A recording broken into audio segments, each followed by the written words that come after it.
Les informés de France Info, votre émission de débat et d'opinion sur France Info, franceinfo.fr, sur les réseaux sociaux, avec le hashtag Les Informés, également sur le canal 27 de la TNT. Alors bon, en ce moment ça grogne de partout, c'est vrai, l'Iran est en colère après Donald Trump, la tension en Corée du Nord, la Catalogne, mais tout ça n'est rien, puisque le monde doit désormais faire face à une menace bien plus grave, celle des clowns, peut-être l'avez-vous vu, puisque le succès du film Ça, adapté du livre de Stephen King, avec un clown tueur, ne réjouit absolument pas la profession, et oui, la World Clown Association. Alors j'ai découvert ça aujourd'hui. World Clown Association appelle à boycotter le film. Et c'est vrai que c'est gentil un clown. Que deviendrons-nous sans la blague du nez qui fait poète-poète? Quel politique aura le courage de le soutenir? On attend toujours la dépêche AFP qui n'arrive pas, mais on t'attend avec impatience. Et eux, ils aiment jongler avec l'actualité. Et ce soir, les informés de France Info reçoivent la journaliste et essayiste Caroline Forest. Bonsoir. Bonsoir. Également Virginie Le Petit. Bonsoir. Du Courrier International. Gaspard Koenig. Bonsoir. Du think tank Génération Libre. Et également Charlotte Girard. Bonsoir. Porte-parole de la France Insoumise. Et ce soir, Super Merkel, une nouvelle loi antiterrorisme, elle arrive lundi. Florent Philippot n'a pas parlé depuis 12 heures. Alors est-ce que c'est inquiétant? On ne sait pas. Mais pour l'instant, dans les informés de France Info, c'est l'heure de notre premier débat. Alors c'est désormais notre petit rendez-vous hebdomadaire télévisuel. Emmanuel Macron à son bureau, paraphant les pages d'un gros classeur. Alors au niveau réalisation et de l'intensité du récit, on est assez loin de Stanley Kubrick, mais ça nous permet de prendre des nouvelles du président. D'ailleurs les costumes et le casting ne changent pas trop. Toujours Emmanuel Macron, toujours Christophe Castaner en charge des relations avec le Parlement. Seul le personnage féminin change. La semaine dernière, il échouait à Nicole Belloubet, ministre de la Justice, sur la loi de la moralisation. Et aujourd'hui, c'était la ministre du Travail, Muriel Pénicaud, pour les ordonnances de la réforme du Code du travail. Presque la fin du parcours pour cette nouvelle loi travail, et le président de la République ne cache pas sa satisfaction, Emmanuel Macron. À l'issue donc du Conseil des ministres de ce jour, les 5 ordonnances relatives à la réforme du droit du travail viennent d'être signées. Elles consacrent un engagement de campagne important et une réforme en profondeur inédite du marché du travail, indispensable à notre économie et notre société.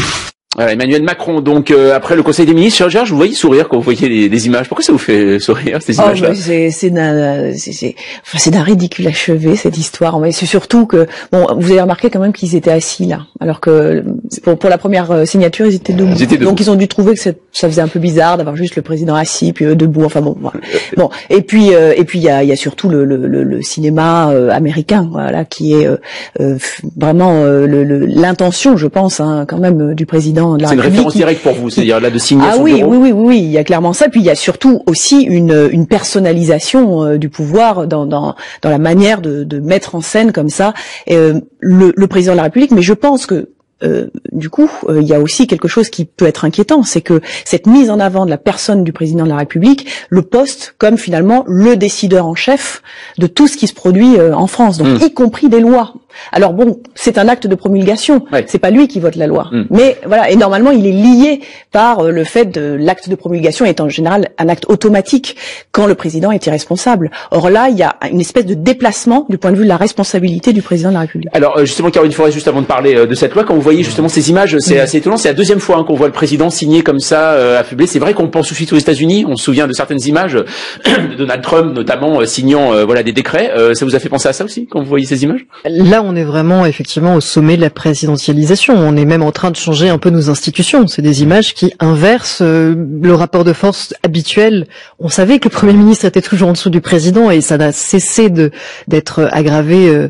Mais là, vraiment, il y a une mise en scène qui est effectivement celle plutôt d'une administration avec un chef qui est le président, qui va jusqu'à se passer du Parlement. Et quand on se souvient qu'Emmanuel Macron s'est fait une fierté d'avoir, sur la précédente loi travail, négocié, convaincu, et finalement a été très frustré dans la dernière ligne droite, c'est en tout cas ce qu'il nous disait, du 49.3, pour finalement finir par signer des ordonnances autour d'un bureau, certes après une consultation démocratique, mais quand même, c'est vrai que c'est une mise en majesté assez impressionnante. Alors Gaspard Koenig, quand le président de la République dit une réforme d'une ampleur sans précédent, est-ce que pour vous, on est dans quelque chose? Lui, il avait même dit dans son interview au Point copernicienne, révolution copernicienne, à propos de la loi travail.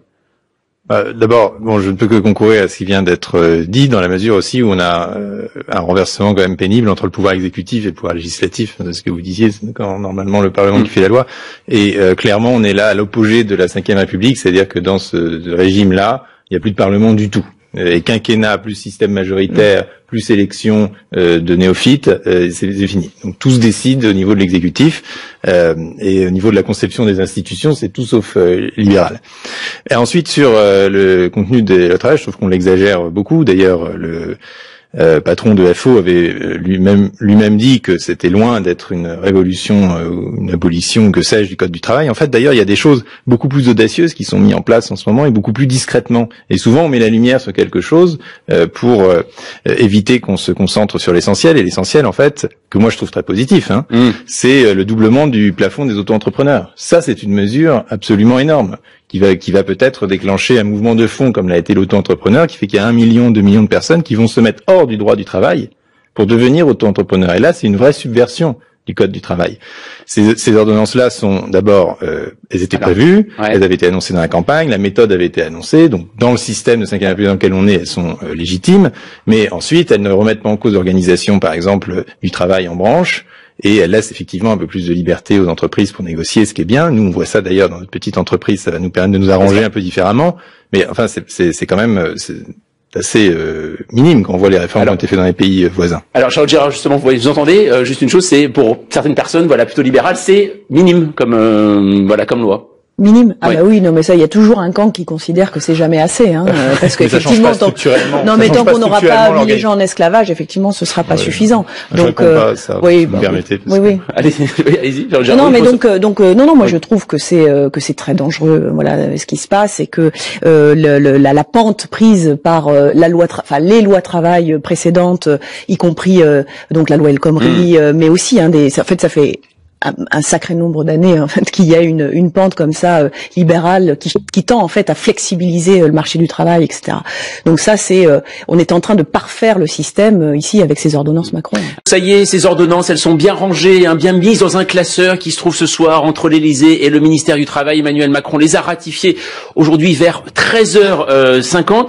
Virginie Petit, Emmanuel Macron a pointé 4 éléments avec en premier un meilleur dialogue social. Est-ce que ça vous fait rire, d'accord? Pourquoi finalement, est-ce que c'est vrai déjà, et est-ce que ces ordonnances vont aller vers un meilleur dialogue social? Alors on verra si c'est vrai à l'épreuve du terrain, parce que c'est là-dessus que ça va se passer. Et du coup, ce qu'il essaie de faire, c'est de diffuser le dialogue social plus à l'intérieur des entreprises. Alors je sais pas s'il sera meilleur, il aura moins les patrons auront en tout cas moins d'interlocuteurs, puisqu'il y aura de plus en plus de délégations uniques. Ça existe déjà dans les entreprises de petite taille, les délégations uniques du personnel. Donc il y aura moins d'interlocuteurs, il y aura peut-être du coup un dialogue plus rapide, mais ça sera pas forcément un meilleur dialogue social. Et ça, on pourra en juger qu'après peut-être 1 an ou 2, et on verra ce qui se sera passé dans les entreprises.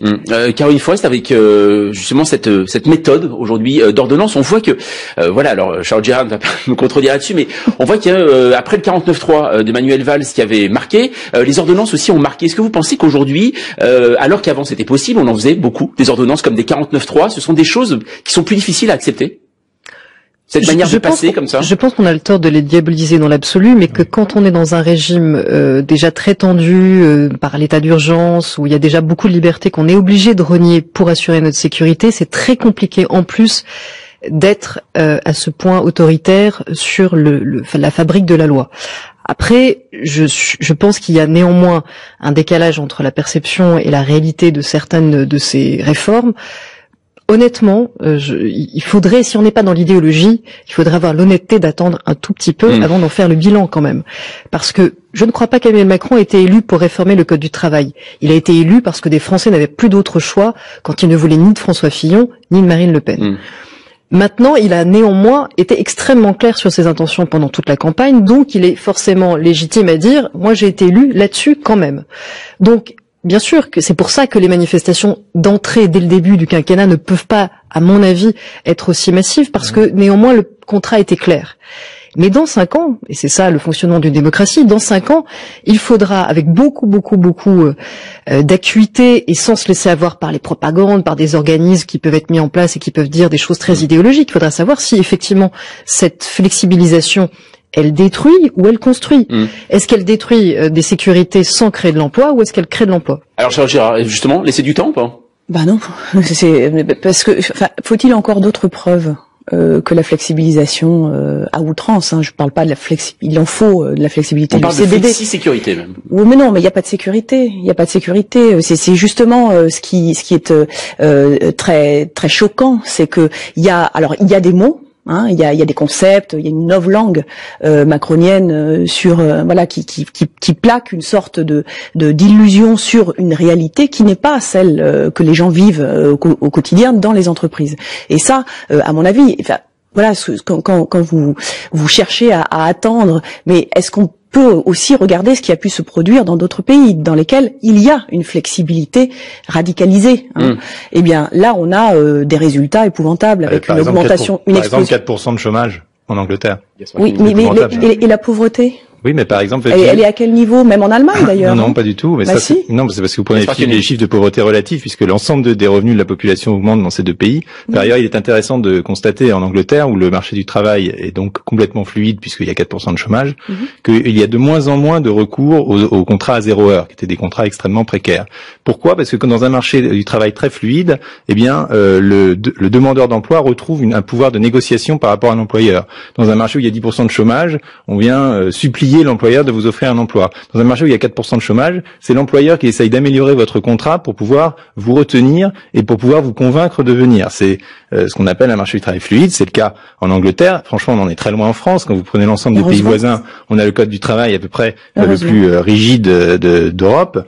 Voilà, moi, et en plus, par ailleurs, cette loi, donc je disais, minime, d'ailleurs, la preuve qu'elle est minime, c'est qu'elle a quand même été acceptée à peu près par la CFDT et par FO, donc c'est quand même ils attendent de voir. C'est quand même pas une rupture de paradigme. Ils attendent de voir. Je dirais que la chose la plus intéressante dans cette loi, c'est pour les petites entreprises de moins de 50 salariés, qui ont la possibilité de TPE. Oui, mais je sais parce que Think est une sorte de petite TPE. Bien sûr. Et je vois qu'il y a des choses qui nous sont aujourd'hui imposées par une branche dont on a d'ailleurs découvert l'existence, qui sont complètement absurdes, qui ne correspondent pas à la réalité du terrain. Et plus on décentralise la responsabilité et la prise de décision, mieux c'est. Là, ça n'a plus rien à voir avec la flexibilité. Caroline Forest, vous vouliez répondre. Oui, non, mais bien sûr, mais il y a un moment, il faut répondre. Honnêtement, je suis pas sûr qu'on puisse toujours transposer d'un pays européen à l'autre les situations. Effectivement, en Angleterre, il y a 4%, mais il y a effectivement aussi beaucoup de précarité, beaucoup de tout petits emplois et beaucoup de pauvreté. Et c'est pas un modèle qui nous fait spécialement envie. C'est pour ça que 300 000 Français y vont. Le modèle qui a l'air plutôt d'être celui d'Emmanuel Macron, qui est plutôt le modèle allemand, là aussi, je sais pas s'il est transposable à la France. Ce qui est certain, c'est que si aujourd'hui il y a un hiatus entre les grandes centrales syndicales et les mouvements politiques d'opposition, c'est aussi peut-être parce que justement prendre le chemin du modèle allemand, c'est quand même revaloriser la parole des grandes centrales syndicales, puisqu'au fond il y a qu'elles qui vont pouvoir peser. Plus on est sur des négociations de branches, plus on est dans un rapport de force par catégorie et par secteur, et surtout avec les réformes qui vont faire en sorte que ce sont les centrales qui représentent 50% des salariés et non plus seulement 30 qui auront leur mot à dire.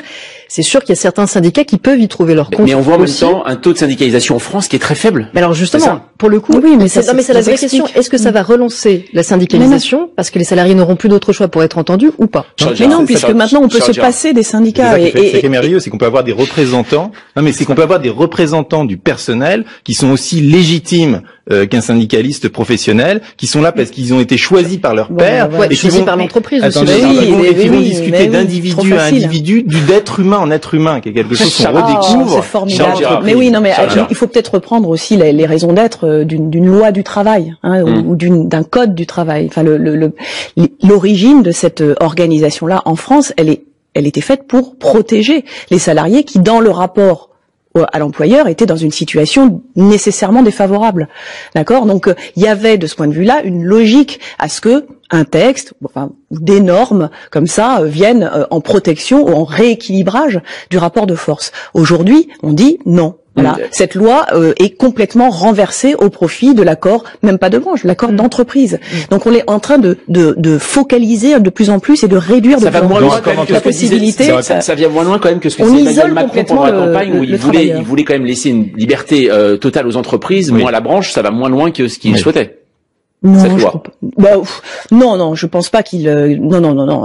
C'est aussi un point de vue stratégique, c'est-à-dire qu'il avance aussi d'une manière qui est peut-être, croit-il, acceptable encore. C'est peut-être d'ailleurs le fruit du dialogue qu'il a eu avant. Sur les représentants du personnel, il y a quand même déjà un certain nombre de petites entreprises qui fonctionnent sans délégués syndicaux, où la délégation unique, donc les délégués du personnel et les membres du CE et les membres du CHSCT, ne sont pas forcément ni syndiqués ni représentants syndicaux. Donc on n'est pas en train d'assister non plus à quelque chose, à une grande révolution sur ce terrain-là. Non, mais je veux dire, moi je vois pas vraiment ce que ça va changer en réalité. Allez, dans un on va partir. Mais si, c'est les seuils qui changent. Voilà, on va parler justement aujourd'hui de la réaction politique, finalement, ces ordonnances.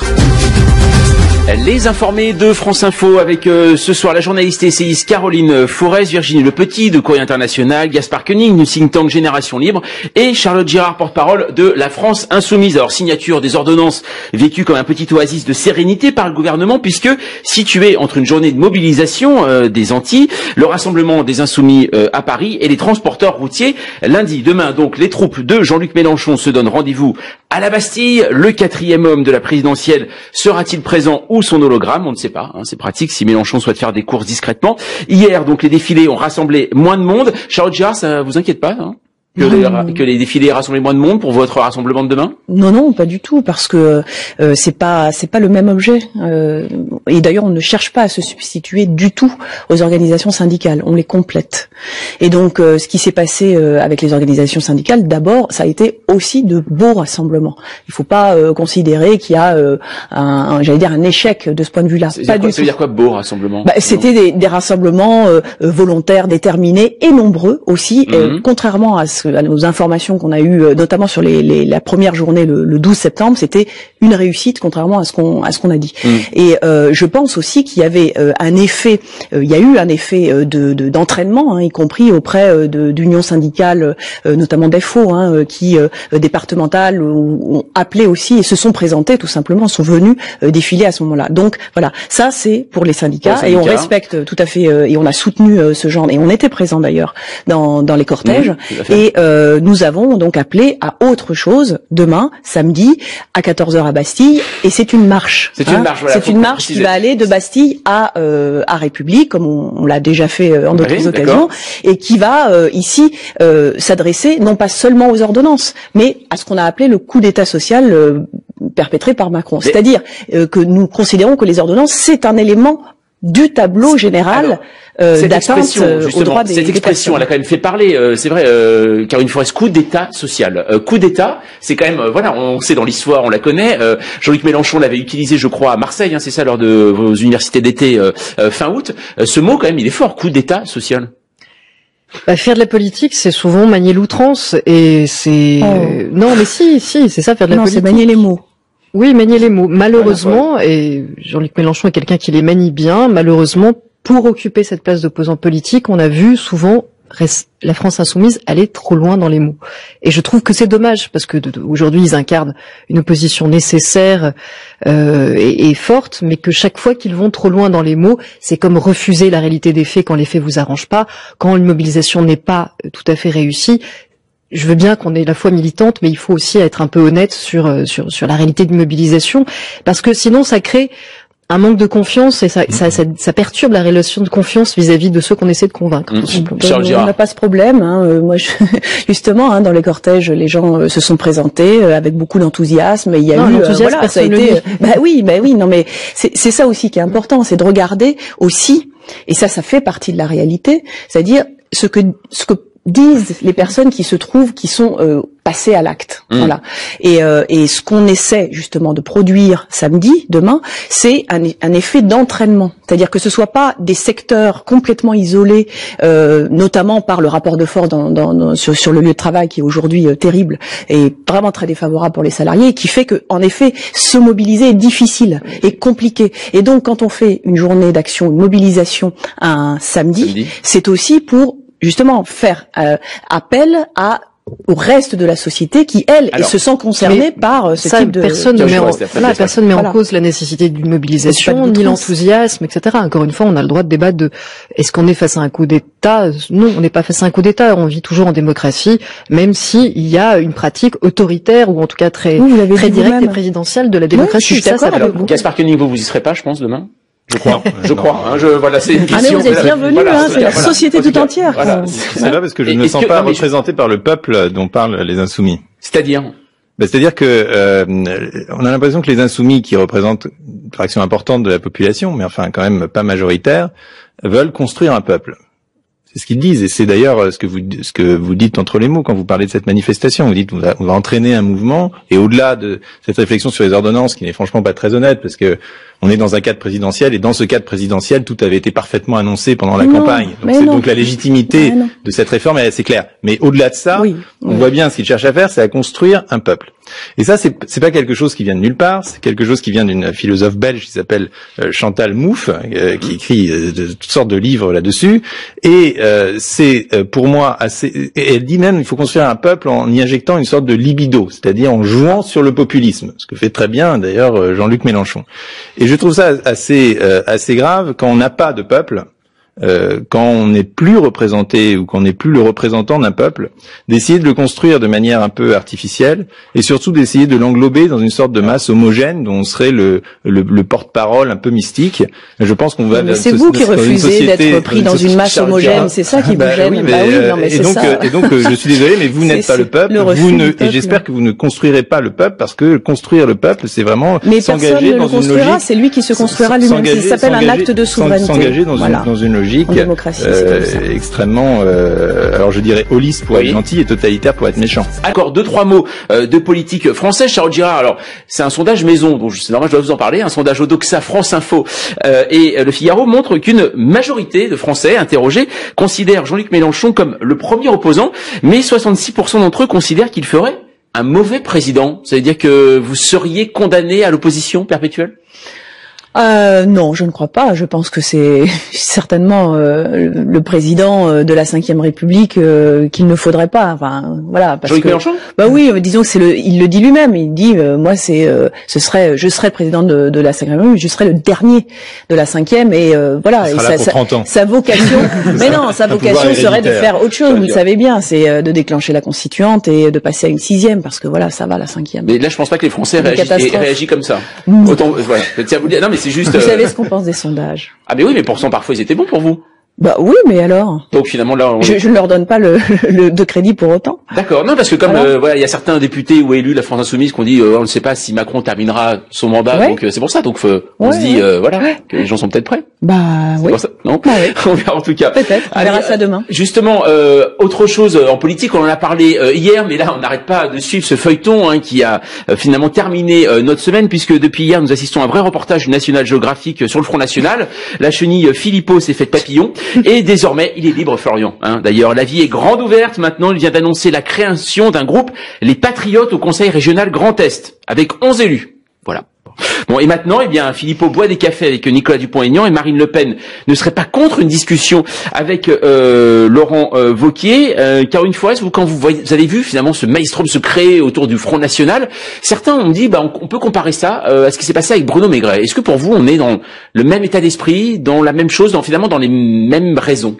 En tout cas, il y a une constante qui était très prévisible. D'ailleurs, je ne sais pas si vous en souvenez, Jean-Mathieu, mais quelques mois avant la présidentielle sur ce plateau, on en discutait. Ouais. Moi, je pensais que si, en cas d'échec, quelle que soit la nature de l'échec, l'ampleur de l'échec, Florian Philippot avait intérêt à regarder fortement derrière lui, parce que le clan Le Pen, il finit toujours par se ressouder sur le dos du dernier arrivé, du dernier immigré dans le parti. En l'occurrence, c'est Florian Philippot qui remplit le rôle là du bouc émissaire, mais c'est l'histoire de ce parti.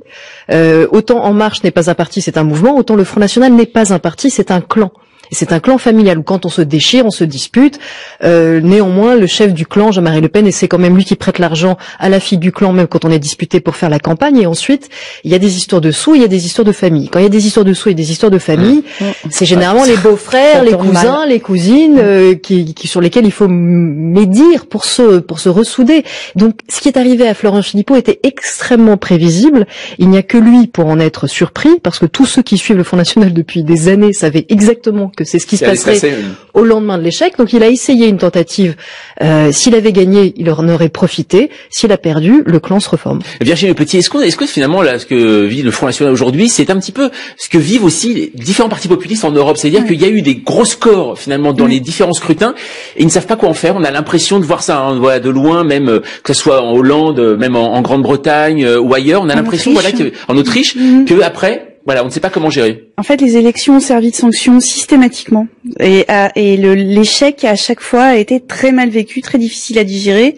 Et comme ce sont des partis qui sont souvent constitués, effectivement, soit autour d'un clan, soit autour d'une personnalité, il y a UKIP aussi, qui a pourtant un relatif succès, avec le Brexit. Oui. Mais bon, pour d'autres raisons, qui n'a pas pu non plus gérer ce succès.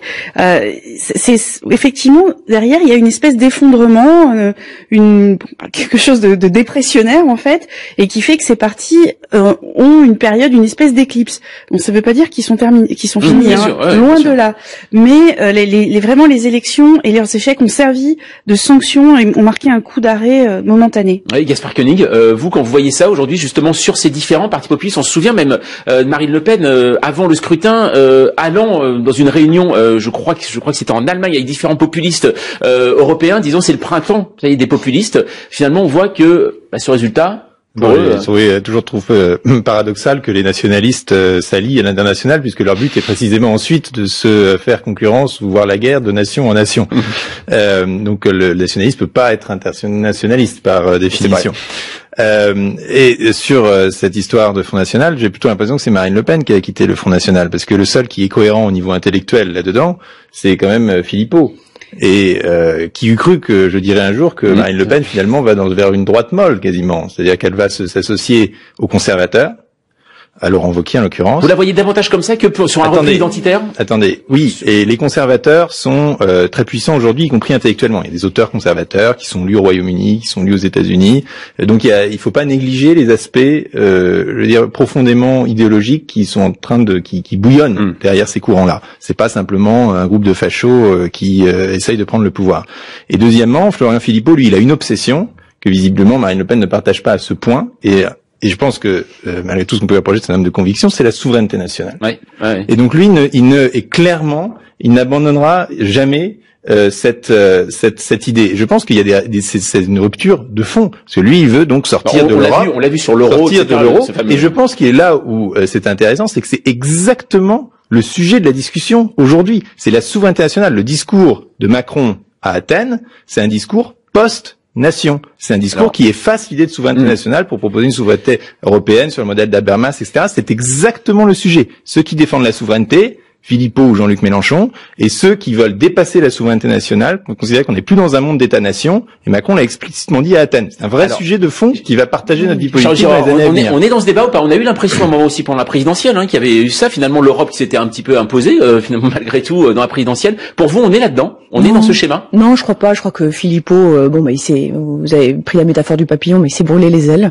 comme d'autres avant lui. Et puis finalement, le FN, reparaît pour ce qu'il est vraiment, son vrai visage. C'est-à-dire, c'est finalement un parti, d'extrême droite, comme on l'a connu, et il a essayé de dissimuler ça grâce à Philippot, et ça n'a pas fonctionné. Et aujourd'hui, on voit reparaître effectivement le clan Le Pen. C'est absolument exactement ce qui se produit et ce qui va encore, je pense, agiter la saga. Et puis, néanmoins, ce qui reparaît aussi, c'est un vrai fond idéologique, mais qui fait le FN. C'est un parti libéral, réganien. Dans les années 80.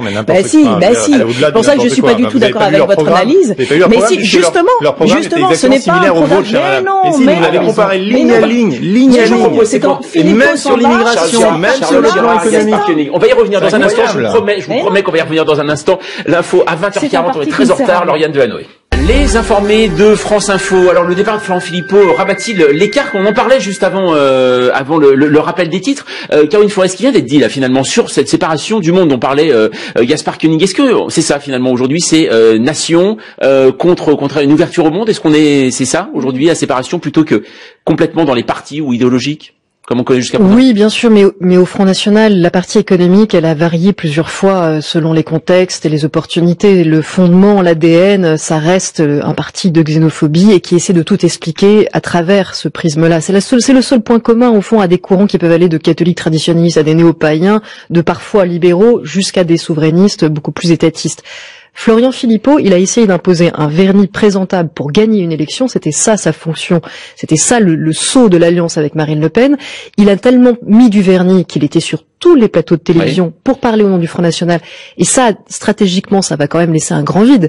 Parce que maintenant, on va voir revenir les vrais gens du Front National, ceux qui font le parti depuis toujours et qui vont devoir aller s'exposer médiatiquement. Et là, ceux qui, dans les derniers temps, ont pu voter pour le Front National en croyant à la musique et à l'habileté de Florian Philippot, vont redécouvrir quel est ce parti. Donc ça va quand même leur coûter très très cher. En plus du fait que pour Marine Le Pen, ça doit être extrêmement inconfortable, douloureux d'abord d'avoir un échec qui n'est pas que dû pour une fois au fait d'avoir fait peur, mais au fait d'avoir été mauvaise. Et ça, c'est terrible dans l'histoire d'un parti d'extrême droite, parce qu'on est habitué à faire peur, mais on n'est pas habitué à faire honte. Et le débat, c'était une histoire de honte. Et ça, c'est très très dur de s'en relever. Et que sans Florian Philippot, elle va revenir quand même sous la pression. Alors des maigrettistes qui sont qui au final finalement s'en sortent, et aussi tout simplement de son père. Charles Girard, juste pour terminer là-dessus, est-ce que vous pensez pouvoir à la France Insoumise récupérer des électeurs Front National aussi, parce que il y a des électeurs mouvants, un électorat mouvant entre les deux. Est-ce que vous pensez? Bien sûr qu'il y a un électorat mouvant et que probablement que l'effet dit de dédiabolisation a joué et que il y a forcément des gens qui ont été séduits à un moment donné par le vernis dont vous parliez, le vernis social en particulier. Et donc oui, évidemment, on s'adresse de toute façon à tout le monde, mais il est certain que l'électorat, cet électorat qui a été séduit par ça, mais évidemment pas par la question xénophobe, puisque chez nous ils ne trouveront pas de quoi se nourrir de ce côté-là.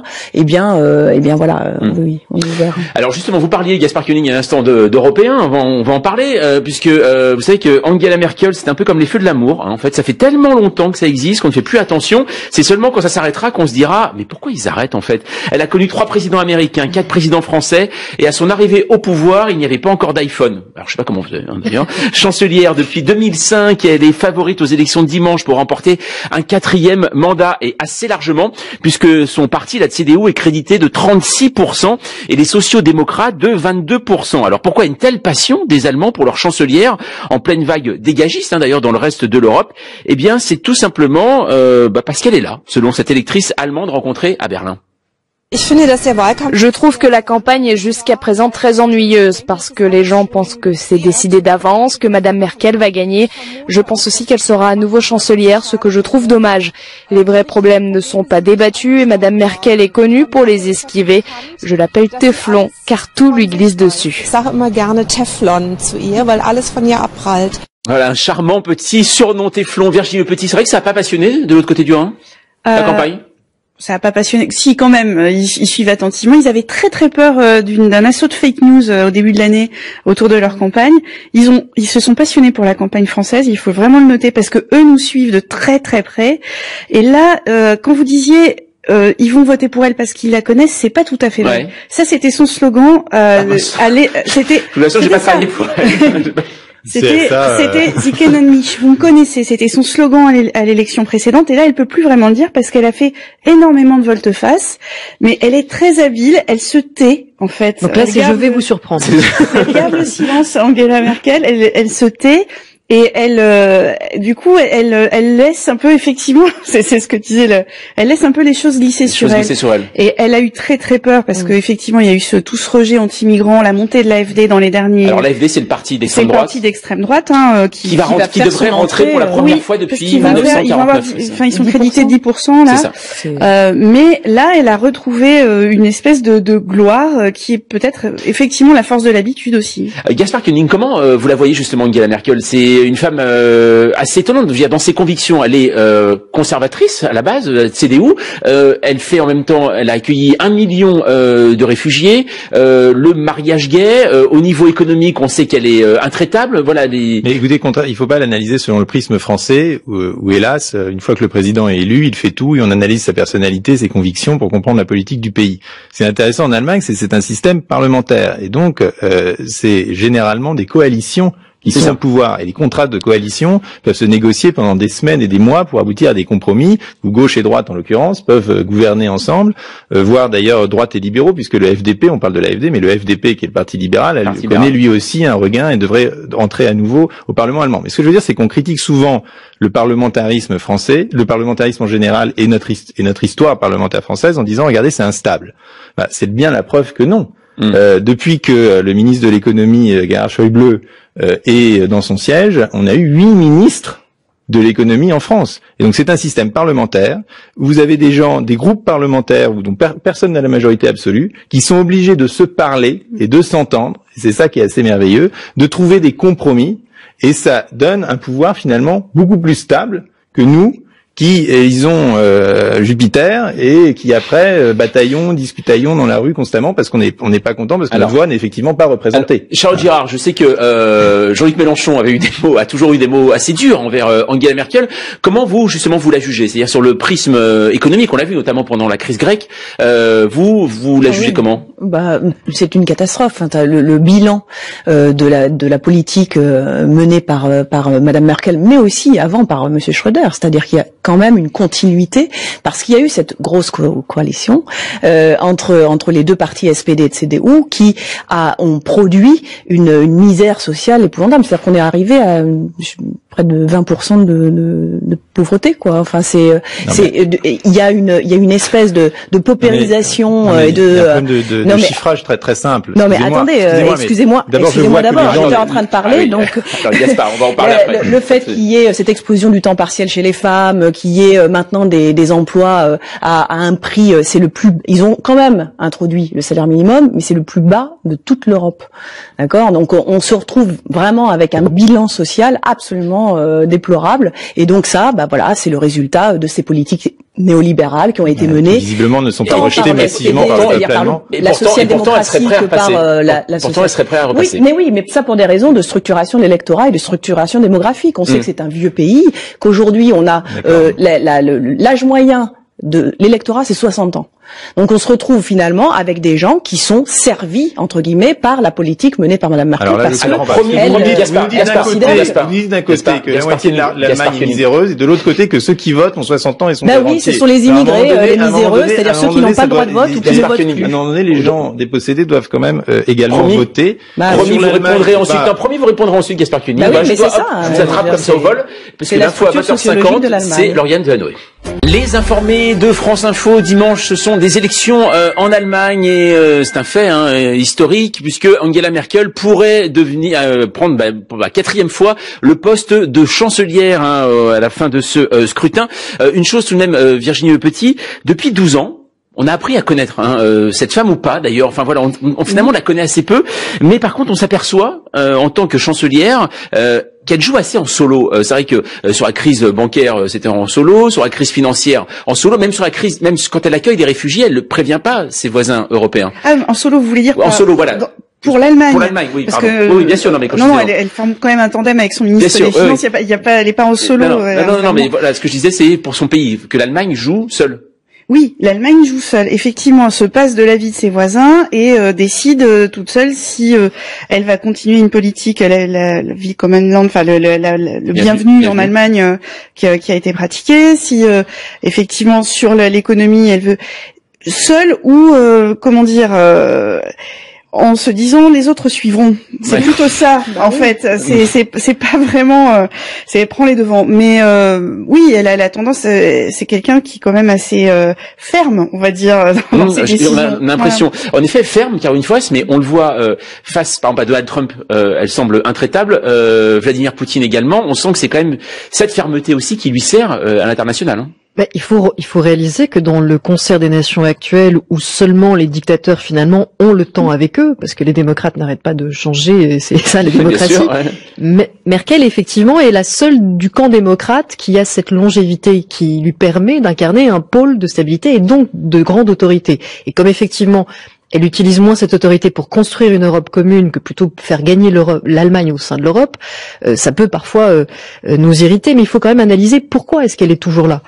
Il y a ce qu'on vient de dire, ce que Gaspard Koenig a rappelé sur le fonctionnement parlementaire allemand qui fait qu'au fond, puisqu'il y a eu des coalitions, à la fin les Allemands se disent il y a plus grande différence entre la gauche et la droite, le SPD et la CDU. Donc si on doit voter pour une chancelière, c'est-à-dire pour la figure justement qui incarne la nation, autant voter pour quelqu'un qui rassure, qui est stable et qui a déjà du poids à l'international. Ça joue pour Angela Merkel. Puis un autre point, c'est que la gauche allemande doit se remettre en question sur peut-être sa position économique et sociale, mais sur tout le reste. Par exemple aux élections intermédiaires dans le dernier Land où le SPD aurait dû faire un grand score et où il y a eu vraiment une grande déroute, le candidat conservateur n'a eu qu'à cogner pendant toute la campagne sur les positions de la gauche allemande après les fameux événements de Cologne à la Saint-Sylvestre ou sur la question du terrorisme. C'est très facile pour les conservateurs quand la gauche n'est pas à la hauteur. Gaspard Koenig, pour vous aussi, c'est cette stabilité qui fait qu'Angela Merkel pèse aujourd'hui voilà, par rapport aux autres grands de ce monde? Oui, d'abord, elle a quand même fait des choses courageuses. J'ai du mal à comprendre qu'on démonise un pays qui est le seul pays européen à avoir ouvert ses portes aux réfugiés syriens. C'est quand même assez invraisemblable. En France, on en accueille 20 ou 30 000 maximum. Là-bas, en ouvrant les portes, alors ça a posé plein de problèmes, etc. 1 million. Mais enfin, ça a été quand même un acte politique d'un courage extraordinaire et qui visiblement n'a pas mis le pays totalement sans dessus dessous, même si je comprends bien les problèmes qui se posent. Donc, c'est pas non plus quelqu'un qui ne fait rien. Et ça a été un acte assez spectaculaire qui a redonné une grande légitimité morale aussi à l'Allemagne.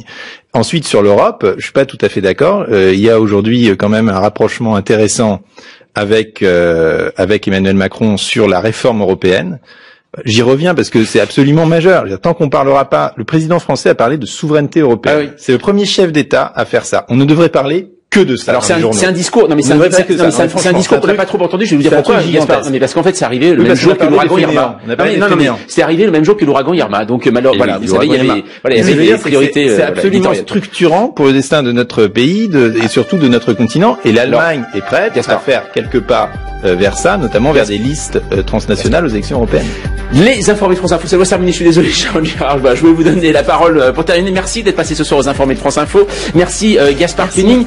Car une fois, je précise, parce que bien sûr vous travaillez à Marianne. Alors cette semaine, Marianne, la une, c'est le copier-coller que serait Emmanuel Macron avec Nicolas Sarkozy. Et vous avez rencontré donc Madeleine Schiappa à propos notamment de la PMA. Marlène, pardon, à propos de la PMA. C'est ça, vous avez discuté de ça? On a parlé de tout. On a parlé de laïcité, PMA et féminisme. Il y a beaucoup de choses. Et la une de Courrier International, c'est un numéro spécial, 40 pages sur l'Allemagne, terre inconnue, et de reportages notamment sur ce pays qu'on connaît très très mal. C'est pas faux, c'est vrai en plus. Il est temps pour nous de retrouver Olivier de Lagarde. Bonsoir Olivier. Bonsoir Jean-Mathieu. Vous voulez que je vous fasse une confidence? Allez-y. Je trouve vos informés absolument remarquables ce soir.